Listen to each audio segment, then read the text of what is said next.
यदि आपने कभी यीशु नासरी के बारे में सुना है तो आप शायद जानते होंगे कि वो एक जाना माना शिक्षक था और उसके सबसे जाने माने वचनों ने पूरे इतिहास में करोड़ों लोगों के जीवन को आकार दिया है। तू अपने पड़ोसी से अपने समान प्रेम रख।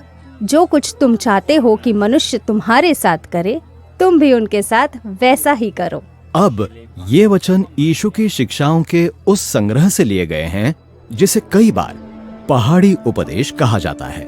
ये केवल 3 अध्यायों का है, लेकिन इसके विचार और स्वरूप लंबे समय से चले आ रहे हैं। तुम पृथ्वी के नमक हो। तुम परमेश्वर और धन दोनों की सेवा नहीं कर सकते। पहले अपनी आँख में से लट्ठा निकाल ले, तब तू अपने भाई की आँख का तिनका भली भांति देखकर निकाल सकेगा। इस उपदेश में कुछ बहुत ही चुनौतीपूर्ण शिक्षाएं हैं। जो कोई तेरे दाहिने गाल पर थप्पड़ मारे, उसकी ओर दूसरा भी फेर दे। अपने बैरियों से प्रेम रखो और अपने सताने वालों के लिए प्रार्थना करो। और कुछ बहुत ही अचंभित कर देने वाली शिक्षाएं भी हैं। यदि तेरा दाहिना हाथ तुझे ठोकर खिलाए तो उसको काट कर फेंक दे। लेकिन पहाड़ी उपदेश यीशु की शिक्षाओं का कोई अव्यवस्थित संग्रह नहीं है। इन्हें बहुत ही सुंदर रीति से व्यवस्थित किया गया है ताकि इन्हें आसानी से याद रखा जा सके और इन पर मनन किया जा सके। इस उपदेश के 3 मुख्य भाग हैं और बीच के भाग के भी 3 भाग हैं और फिर उन बीच के भागों में से प्रत्येक के 3-3 भाग हैं।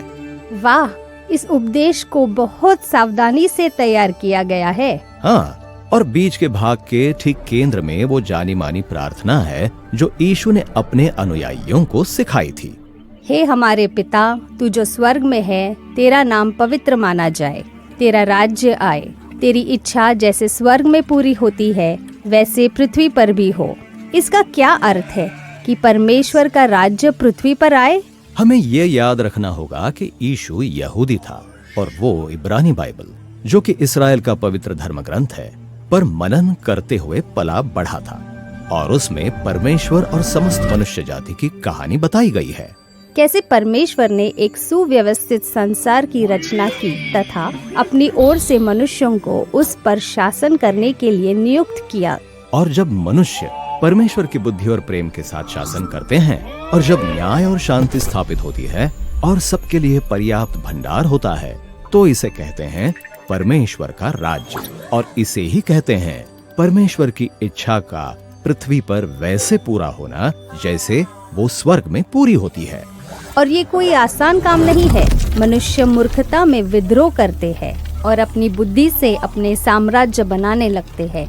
और इसलिए परमेश्वर ने एक घराने अर्थात इस्राएलियों को चुना और उन्हें अपनी बुद्धि प्रदान की। इसे तोरा कहा गया, जिसका इब्रानी में अर्थ है शिक्षा। और सिनै पर्वत पर मूसा से शुरू करके परमेश्वर ने उनके साथ एक पवित्र वाचा बांधी।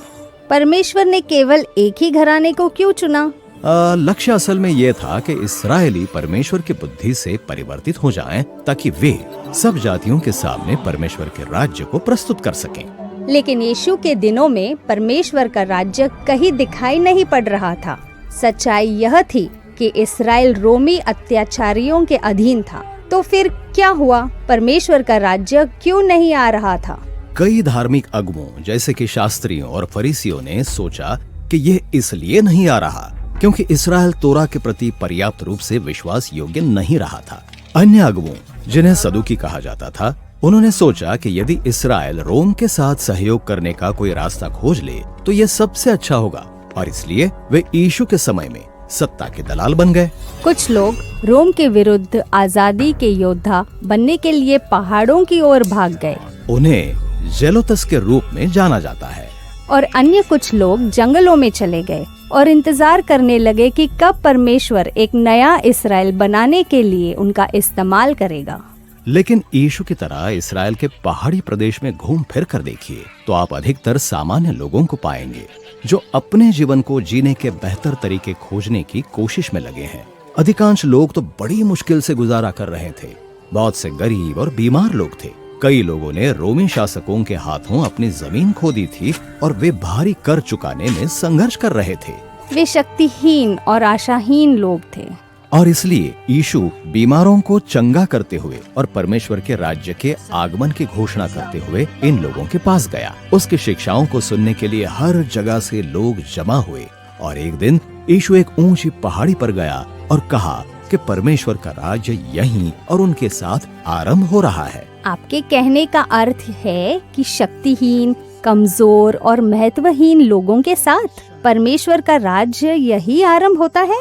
हाँ, यही कारण है कि पहाड़ी उपदेश की पहली पंक्ति ये है, धन्य है वे जो मन के दीन हैं। दूसरे शब्दों में, आप कहाँ जाकर परमेश्वर की उपस्थिति और आशीष को जीवंत रूप में उमड़ते हुए देख सकते हैं? धनवानों के बीच, शक्तिशाली लोगों के बीच? यीशु ने कहा, नहीं, वहाँ देखिए जहाँ गरीब लोग हैं, जहाँ वे कुचला और हारा हुआ महसूस करते हैं। परमेश्वर का राज्य यहीं खड़े लोगों से शुरू हो रहा है।